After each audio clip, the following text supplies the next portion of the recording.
ఓ వ్యక్తి ఎలాంటి ధృవపత్రాలు లేకుండా తరలిస్తున్న 19 లక్షల రూపాయలను చిల్లకూరు పోలీసులు స్వాధీనం చేసుకున్నారు. అరవింద్ కృష్ణ అనే వ్యక్తిని అదుపులోకి తీసుకుని విచారిస్తున్నారు. ఎన్నికల సంఘం ఆదేశాల మేరకు తనిఖీలు నిర్వహిస్తున్నట్లుగా గూడూరు డీఎస్పీ సూర్యనారాయణ రెడ్డి తెలిపారు. గూడూరు సమీపంలోని బోధనం టోల్ ప్లాజా వద్ద చిల్లకూరు పోలీసులు వాహనాల తనిఖీలు చేపట్టారు.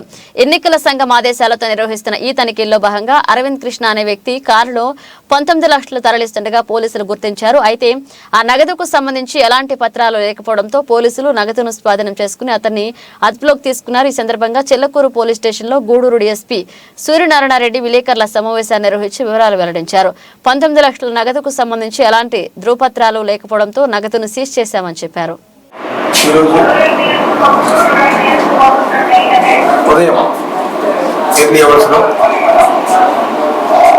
చిల్లకూరు ఎస్ఐ గారు వారి సిబ్బంది మరియు మా సంబంధించిన ఎస్ఐతో కూడా చెక్ చేయడం జరిగింది. వెహికల్ చెక్ చేస్తున్నాము. దీనందరికీ డీజీపీ గారి ఇన్స్ట్రక్షన్స్ డీజీపీ సార్ ఇన్స్ట్రక్షన్స్ మా ఎస్పీ గారి మా డిఐజీ గారి చెప్పిన ఇన్స్ట్రక్షన్ ప్రకారం రాబోయే ఎలక్షన్ సందర్భంగా కొన్ని సంఘ విద్రోహ శక్తులు వాళ్ళు ఏదన్నా ఇల్లీగల్ థింగ్స్ ఏమైనా నడుపుతారనే ఉద్దేశంతో మాకు వెహికల్ చెక్ చేయమని చెప్పడం జరిగింది.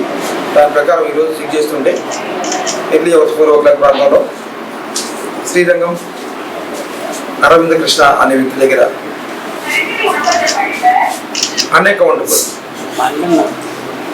19 lakhs rupees క్యాష్ ఉన్నవి. దానికి సంబంధించిన డాక్యుమెంటేషన్ అడిగితే సరైన డాక్యుమెంట్స్ ఏం ప్రొడ్యూస్ చేయలేకపోయారు. వారు ఈ belongs to Jaggaiahpet Vijayawada to Tirupati తీసుకువెళ్తున్నారని చెప్పారు. మనం డాక్యుమెంట్స్ చూపించలేదు కాబట్టి అవి మనం సీజ్ చేయడం జరిగింది. ఎస్ఐ గారు మా వాకాడ ఎస్ఐ గారు ఉన్నారు.